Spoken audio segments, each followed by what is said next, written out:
Hello, this is Chris, and I am sending you a brief video to introduce you to some changes we are doing in managing the requirements and also to the requirements for the Agile tool where we're starting. So we thought that it would be helpful to do a change to our Agile project management system as it exists today for two reasons. One is that it allows us to better track the requirements themselves, which I will introduce you to in just a second, and the other is that it will also give you a better flavor for what we are trying to create in the Salesforce app that we're working on. So what you'll see here is we're in Agilito, the URL here on our server, and we're in a particular project called Agilito Fixes, and we're in the backlog as indicated by the backlog tab. Now the backlog is again where we store all the requirements to be implemented. And you'll see here that the one at the top is, as a team member, I want an efficient, fun means of entering hours worked. And I've added in here task management to reference the screen in the Salesforce app.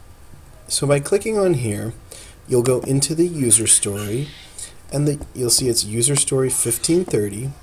And the user story is the central place for all the information about getting this done. So you'll see that I've entered in some information about general description, including a list of the fields that I'd like to see on the interface for the task management screen in their proper order, and then a few notes about the fields and what objects and fields that those correspond to in Salesforce.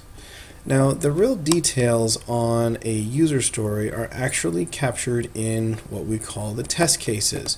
So I'd like to draw your attention to the bottom of the screen on this user story where we have 3 test cases recorded: the task record update, the time entry creation, and the new fields in the task. So you can click through to any of these actual test cases to actually see the details, including the description, any preconditions, and the steps to actually make use of this.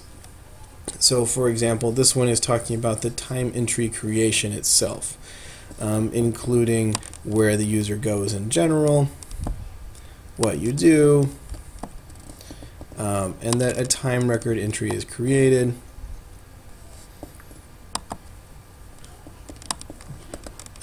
And it appears that it's not following through to the display here, but there are actually post conditions for after you go through these steps, what you should check on to make sure that they are working over in Salesforce. So again, it's just telling you how to check and make sure everything that we're expecting to happen is happening.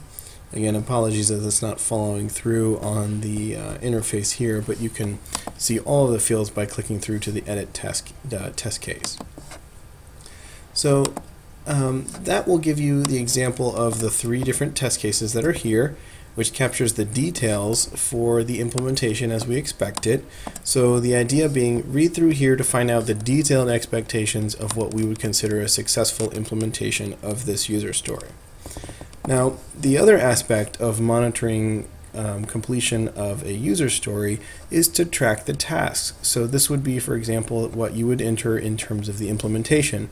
You'll see here on the right side these actions include an add task option. So by clicking on that, you could create a new task. For example, we could put time entry class, and you could put an estimate in there, and you could assign it to your user and hit save. Now when we come back to the user story, you'll see that we automatically have the remaining hours of 4, which we just created, and the estimate of 4, and no actuals have been logged yet.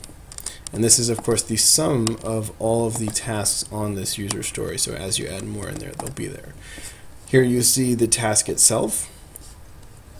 And if you wanted to actually log hours on the task, you would simply click on this little icon here where it says log, and you would come to a screen where you see something similar to what we expect for the new system, where the estimate is a read-only field, the actuals are a read-only field, the remaining is editable, and the time on the task or the hours that are actually worked are editable, and then you would actually have to put a summary of what was done here. This field in particular is one that we are not replicating on the new system. There is then a date picker, and then you would hit apply to actually add that.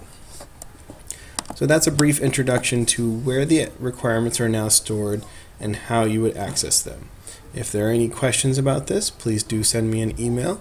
I hope that this makes it easy to organize our expectations for you and also gives you a good chance to get experience on an agile project management tool. Thank you very much. I look forward to seeing your progress.